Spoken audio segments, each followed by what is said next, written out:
একটা সময় এখন আসছে আমরা আবেগটাকে বাদ দিয়ে বিবেকে আসি, এবং আমাদের সবার এই ক্যাম্পেইনটা করা উচিত, ইনক্লুডিং আস, যাতে করে ভালো মানুষরা রাজনীতিতে আসে, ভালো মানুষরা পলিটিক্সে আসে, ভালো মানুষের নেতৃত্বে আসে, দেশ পরিচালনায় ভালো মানুষ থাকবে।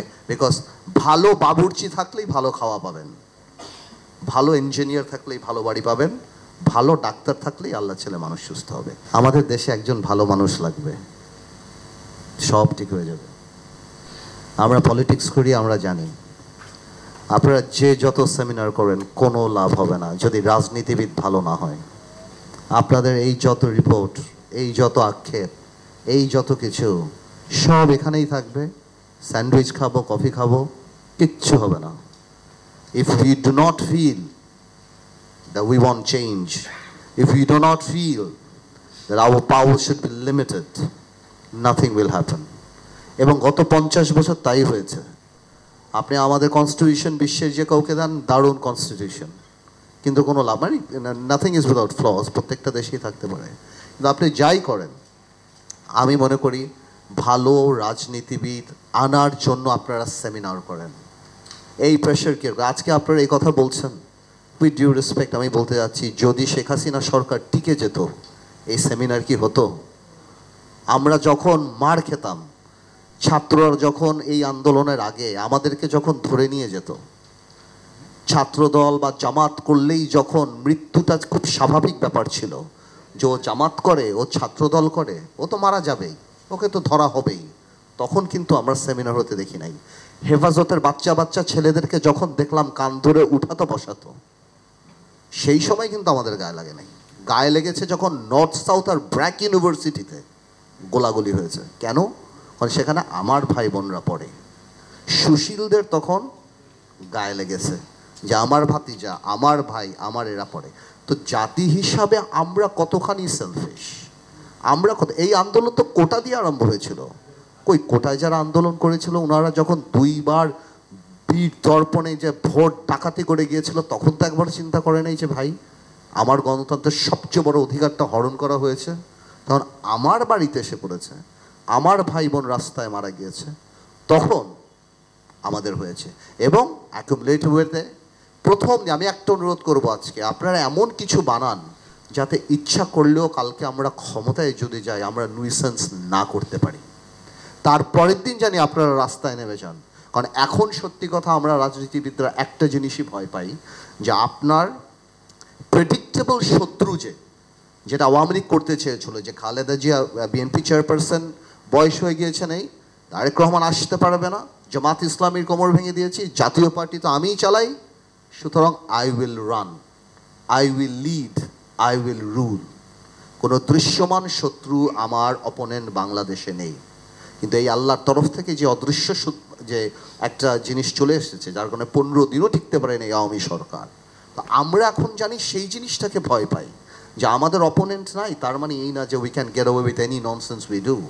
ওই জিনিসটার জন্য আপনারা দাঁড় করান যে আমাদেরকে আপনারা আর স্বৈরাচার হতে দিয়েন না। এটা আমি জনগণকে বলবো। এই জনগণ 50 বছরই তো রাজনীতিবিদে দেখেছে, কোন নুইসেন্স করতে দেখে নাই।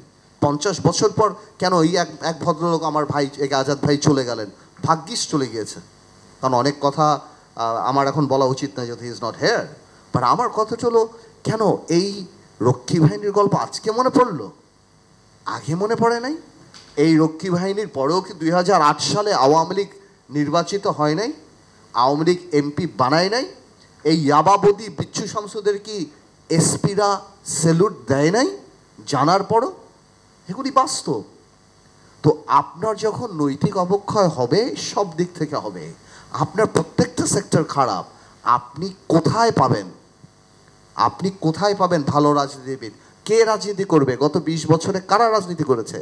আমার ভাই ফুয়াদ স্কটিশ পার্লামেন্টের কথা বললো, ভাই ইউকে পার্লামেন্টের কথা বললো, লন্ডনে পলিটিক্স করে, Oxford, Cambridge, UCL, Harvard, MIT, এসব জায়গা থেকে, আমেরিকা, লন্ডনে পলিটিক্স করে। বাংলাদেশে করে কোথা থেকে? কারা আসি? কোথা থেকে আসি আমরা?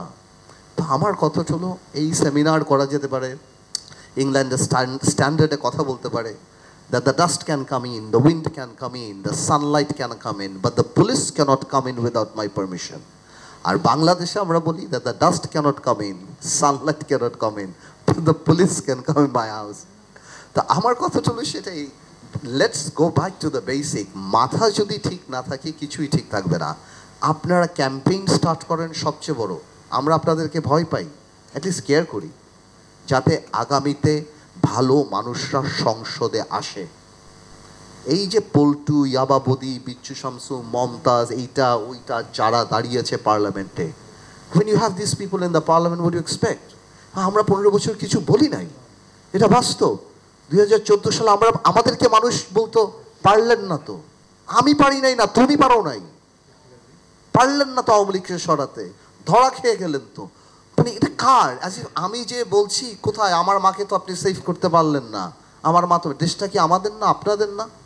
তোলে খারাপ ভোটার খারাপ লিডার আনবে। I am sorry but this is truth. আপনি যদি এখন এলাকাতে তাকে ভোট দেন, মার্কা দেখে অস্থির হয়ে যান, তার প্রিভিয়াস রেকর্ড ভুলে যান, এবং আপনি যদি মনে করেন যে মার্কা দিয়ে দিল এই সবচেয়ে সত্য, এই সবচেয়ে ভালো মানুষ, এ ভালো খারাপে আগে কি করলো, আপনি যদি সেগুলি না দেখেন, খারাপ মানুষ আসবে। আর খারাপ মানুষ আসলে আপনি যত সংস্কার করেন, আপনি যা ইচ্ছা তাই করেন, আপনি যে ভাই বললেন যে ওটা মানে যা যা বললেন আপনারা সবাই, জুডিশিয়ারি বলেন, এই কমিশন বলেন, ওই কমিশন, আমরা সব ধ্বংস করে দেব যদি আমরা খারাপ মানুষকে নেতৃত্বে আনি। তো ভাই এতটুকুই মাথায় রাখতে হবে। আমি সিজিএসকে রিকোয়েস্ট করব, how to promote proper leadership in the country, এই জিনিসগুলি। আমার ভাই আর্টিকেল 70 নিয়ে একটা কথা বললো, আর্টিকেল 70 তো আমাদের মনের মধ্যে, আমরা এমনি কারো বিরুদ্ধে কথা বলি না, নট বিকজ অফ স্যাংশন যে আমাকে বাদ দিয়ে দেবে। Article 70 correctly says one thing, that if you vote, আপনাকে কথা বলতে তো মানা করে নাই, আপনি তো কথা বলতেই পারেন আপনার পার্টি ফোরামে, আপনি পার্লামেন্টে কথা বলতে পারেন। You can only invoke article 70 in case of voting, but you can always speak. কই আমরা কথা বলি? বলি না। ওয়াই? বিকজ আমাদের চরিত্রের মধ্যেই ওই জিনিসটা চলে আসে যে আমরা ওইটা বলতে পারি না, আমরা বলতে চাই না, বিকজ আমরা মনে করি আমরা হারাবো, বাট নট নেসেসারিলি সবাই যে হারায় এটা সত্যি না। আই হ্যাভ উইটনেসড, আমি অনেক বড় বড় জাতীয় পর্যায়ের মিটিংয়ে বিএনপির সাথে আমরা একসাথে কাজ করেছি, আমরা দেখেছি মেনি পলিটিক্যাল লিডার্স যারা দে হ্যাড রিজার্ভেশনস, কিন্তু যখন পার্টি কোনো সিদ্ধান্ত নেয় আমরা একসাথে সেটাকে সাপোর্ট করি, দ্যাটস আ ডিফারেন্ট থিং। কিন্তু এটা সত্যি কথা যে আমার মনে হয় ভালো রাজনীতিবিদ আসলে, I don't have the requisite expertise to talk about it, যে না আমি পুলিশ এটা হওয়া উচিত, এটা এই ব্যাপারে বই আছে, পাবলিকেশন আছে, এক্সপার্ট আছে, আমার বড় বড় এখানে যারা পুলিশের চাকরি করেন তারা আছে, সো আমি ওই সময় নষ্ট করব না। বাট আমি এতটুকু বলবো, ওই ক্ষমা চেয়ে পুলিশ ক্ষমা চাবে, এদেরকে মেরে ফেলেছে, ওদেরকে মেরেছে, কী লাভ? ক্ষমা চেয়ে কী লাভ হবে? কালকে আবার ক্ষমা চাবে। গত 15 বছরে কত র্যাব হত্যা করেছে, কত সাধারণ মানুষকে হত্যা করেছে, আমরা এই ব্যাপারে কথা বলিনি। তো আমার কথা হলো